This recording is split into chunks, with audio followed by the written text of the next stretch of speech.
আসসালামু আলাইকুম, কেমন আছেন সবাই? আশা করি সবাই ভালো আছেন। গাড়িটা হচ্ছে Toyota Corolla Axio hybrid. Problem হচ্ছে ব্রেক হার্ড হয়ে যায় এবং মিটার বক্সে যে ট্রাকশন এবিএস এর লাইট এগুলো জ্বলে থাকে, ওয়ার্নিং লাইটগুলো জ্বলে থাকে। তো আমরা এটা চেক করার জন্য এখন এটা স্ক্যানার লাগাবো। স্ক্যানার লাগার পর দেখবো যে কী ফল্ট কোড আসে। তো আমরা স্ক্যানার কানেক্ট করতেছি ইসিউর সঙ্গে। কানেক্ট হয়ে গেলে আমরা স্ক্যান করে দেখবো যে এটার কী ফল্ট কোড আসে। ফল্ট কোড দেখলে আমরা বুঝতে পারবো যে এটার কী সমস্যা, পাম্প মোটরের সমস্যা না ব্রেক বুস্টারের সমস্যা। তো যারা হাইব্রিড গাড়ি কাজ শিখতে চান অবশ্যই ভিডিওগুলো ফলো করবেন, তাহলে আপনারা অনেক কিছু এখান থেকে শিখতে পারবেন। তো এখানে আমরা ফল্ট কোড পেলাম C1391 abnormal leak in accumulator. তো এটার সমস্যা হচ্ছে প্রেশার লিক করতেছে ব্রেক বুস্টারের, তো যেটার জন্য আমাদেরকে এটা চেঞ্জ করতে হবে। তো আমরা এখন এটার ব্রেক বুস্টার চেঞ্জ করব, তার সাথে সাথে পাম্প মোটর সেটাও আমরা চেঞ্জ করব। তো কমপ্লিট দুইটা পার্ট আমরা লাগাবো এখানে। তো এটা কীভাবে খুলতেছি, কীভাবে ফিটিং করতেছি, কীভাবে গাড়িটা সমস্যার সমাধান করতেছে এবং লাইটগুলো কীভাবে অফ হবে, স্ক্যান করে প্রোগ্রাম কীভাবে করি, সব কিছু A to Z ইনশাল্লাহ এই ভিডিওতে আপনাদেরকে দেখাবো, ক্লিয়ারভাবে দেখানোর চেষ্টা করব। ধৈর্য সহকারে পুরো ভিডিওটি দেখবেন, আর ভিডিওটি ভালো লাগলে অবশ্যই লাইক দেবেন। যারা এখন চ্যানেলকে সাবস্ক্রাইব করেনি চ্যানেলকে সাবস্ক্রাইব করে নেবেন, আর যারা অলরেডি সাবস্ক্রাইব করে রেখেছেন তাদেরকে অসংখ্য ধন্যবাদ লাইক সাবস্ক্রাইব করে পাশে থাকার জন্য। আর ভিডিওটা কোথা থেকে দেখতেছেন অবশ্যই কমেন্ট করে জানাবেন। তো আমরা ব্রেক বুস্টারের যে উপরের এটা খোলার জন্য হুইপারের মোটর এগুলো খুলতে হয়, আর এখান থেকে যে ব্রেক অয়েলের যে ট্যাঙ্কটা থাকে সেটা সাইড করে নিলাম। নেওয়ার পর এখন ব্রেক লাইনের যে পাইপগুলো সেগুলো খুলতেছি। তো এই যে খোলা হয়ে গেছে, পিছনে 4টা 12 নম্বর প্যাচ থাকে এবং একটা লক থাকে প্যাডেলের সঙ্গে, সেটা খুলে এই যে এটা হচ্ছে ব্রেক বুস্টার। তো এটাই হয়ে গেছে খারাপ, এটাই আমাদেরকে এখানে চেঞ্জ করতে হবে। তো এটা হচ্ছে টিসি, সেম টু সেম আমরা ফিটিং করবো, এই টিসি লাগাইতে হবে, দেখতে পাচ্ছেন। তো এখান থেকে আমরা এটা খুলছি, আপনাদেরকে আমি দেখাচ্ছি। ভিডিওটা অনেক লম্বা হয়ে যাবে, এই জন্য শর্টকাট বিষয়গুলো আপনাদেরকে দেখানোর ট্রাই করতেছি।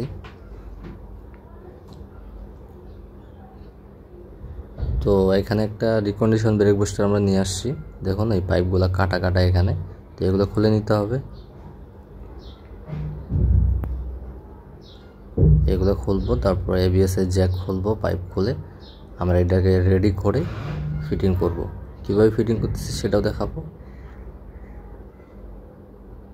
তো পুরো ভিডিও দেখতে থাকুন।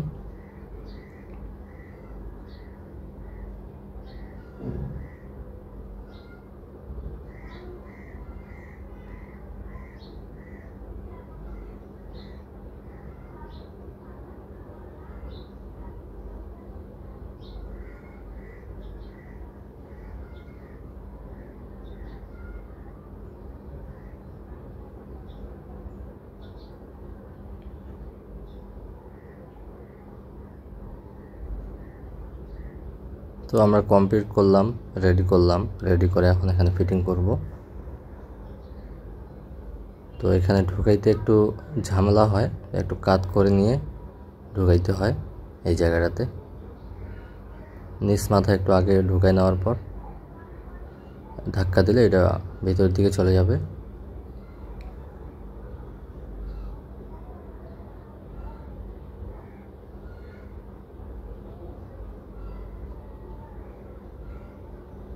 এই যে এটা ঢুকে গেছে ভিতরে, এখন পিছনের যে বোল্টগুলো সেগুলো ফিটিং করব।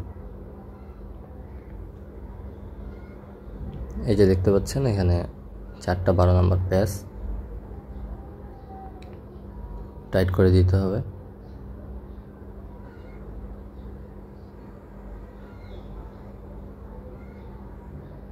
তো এটা লাগাইতে গিয়ে হাতে একটু ব্যথা পাইলাম, হাতটা কাটলো। আসলে এটা ভিডিও করতে গিয়ে হয়েছে, এক হাত দিয়ে করতেছিলাম। তো আপনারা একটু লাইক দিবেন, কমেন্ট করবেন, আসলে ভিডিও করা অনেক কষ্টের ব্যাপার। দেখতে পাচ্ছেন এগুলো কোনো ব্যাপার না, এগুলো কাটেই আমাদের, এগুলো কাজ করতে গেলে, মেকানিক্যাল কাজ করতে গেলে এগুলো টুকটাক কাটা ছেড়ে সবসময় হয়ে থাকে। এটা যারা কাজ করে তারা জানে ভালো করেই, এটা তেমন কিছু না। তো এই পাইপগুলো ফিটিং করতেছি, পিছনে কমপ্লিট করলাম লাগানো। তো এই লাইনটা গেছে পাম্প মোটরে। তো এটা কমপ্লিট এখানে ফিটিং করে দেওয়ার পর আমরা যে পাম্প মোটর সেটা চেঞ্জ করব।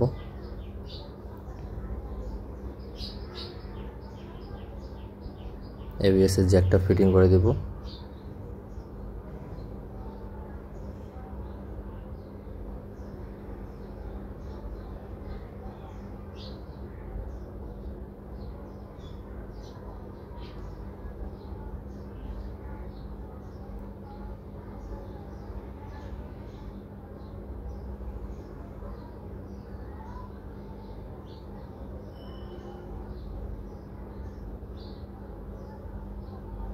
তো এখানে যে পাম্প মোটরটা আমরা এখন এটা খুলিনি, এখন খুলে তারপর আরেকটা লাগাবো। এই যে দেখতে পাচ্ছেন এটা।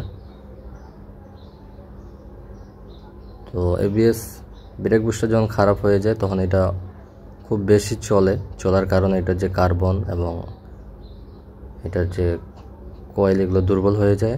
এই জন্য এটা একসঙ্গে চেঞ্জ করলে দুইটাই ভালো থাকে।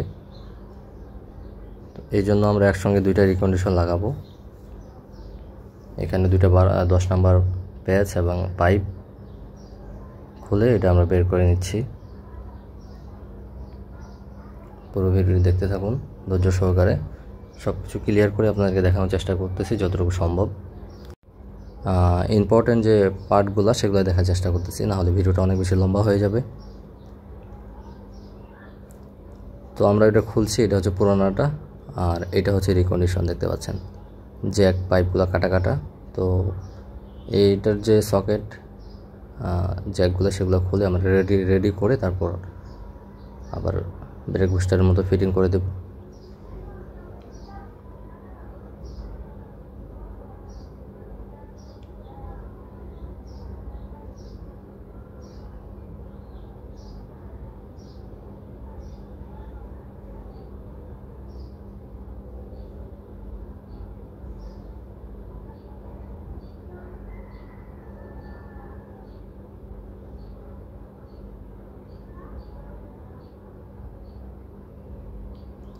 তো আমরা এটা রেডি করে নিলাম জ্যাকগুলো খুলে। তো এখন এটা আমরা লাগাবো।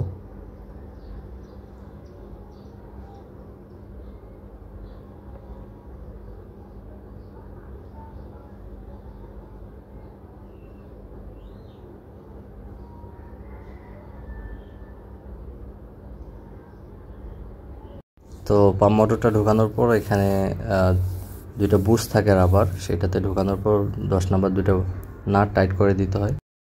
তো যতটুকু সম্ভব আপনাদেরকে আমি ক্লিয়ারভাবে দেখানোর চেষ্টা করতেছি। আর এইভাবে ভিডিও করলে কাজেরও অনেকটা লেট হয়ে যায়, ক্যামেরা ধরতে হয়।